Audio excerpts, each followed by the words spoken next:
মধ্যপ্রাচ্যে যুদ্ধের আশঙ্কা সত্যি করে ইরানের ওপর হামলা চালালো ইসরায়েল এবং যার সরাসরি প্রভাব কিন্তু বাজারের ওপর পড়লো।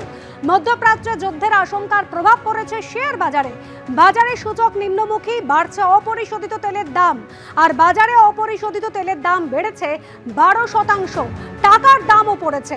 এই মুহূর্তে অর্থনীতিবিদ অভিরূপ সরকার এই মুহূর্তে রয়েছেন আমাদের সঙ্গে টেলিফোন লাইনে। অভিরূপ বাবু, যেভাবে মধ্যপ্রাচ্যে যুদ্ধের আশঙ্কা ক্রমশ সত্যি হচ্ছে, সরাসরি প্রভাব তো বাজারে পড়ছে, ভারতের অর্থনীতির উপর কতটা প্রভাব পড়তে পারে? দুভাবে প্রভাব পড়তে পারে বলে আমার বিশ্বাস। একটা হচ্ছে সরাসরি তেলের দাম বাড়লে আমরা তো আমদানি নির্ভর, আমাদের তেলটা পুরোটাই আমদানি করতে হয়।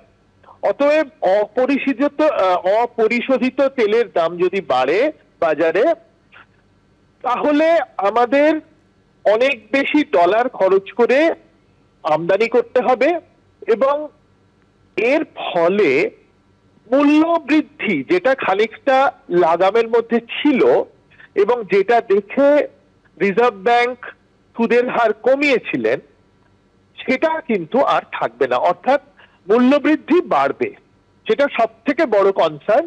এবং সাধারণ মানুষ যাদের দিন আনা দিন খাওয়া, যাদের অস্তিত্ব, তারা বিপদে পড়বেন। তেলের দাম বাড়লে শাকসবজির দাম বাড়বে, চাল ডালের দাম বাড়বে, অতএব তারা বিপদে পড়বে। এটা একটা মূল জায়গা।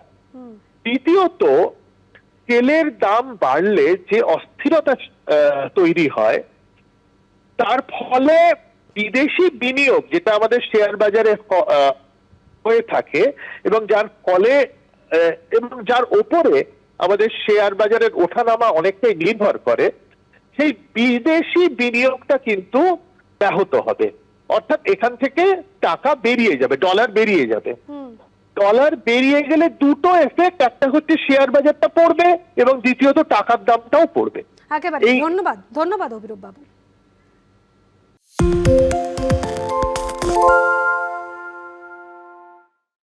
সত্য অন্তহীন, সত্যের খোঁজও তাই, সত্য সন্ধানে তাই আমরা অক্লান্ত, অকুতভয়। এবিপি আনন্দ নতুন ভাবনার প্রতীক, যা মনে মুক্ত, তথ্যে যুক্ত এবং যাবতীয় সীমানার বাঁধন থেকে মুক্ত। সীমা না শব্দটির মধ্যে লুকিয়ে আছে মানা শব্দটি, যেন চোখ রাঙানি এক অদৃশ্য বেড়াজাল, যা আটকে রাখে আমাদের এক ছোট্ট গণ্ডির মধ্যে। একমাত্র সঠিক খবরই গড়ে তুলবে এক মুক্ত সমাজ। সেই জগৎ গড়ার লক্ষ্যে কোনো সীমানার ঠুকুটি আমরা মানব না। এবিপি আনন্দ এগিয়ে থাকে, এগিয়ে রাখে।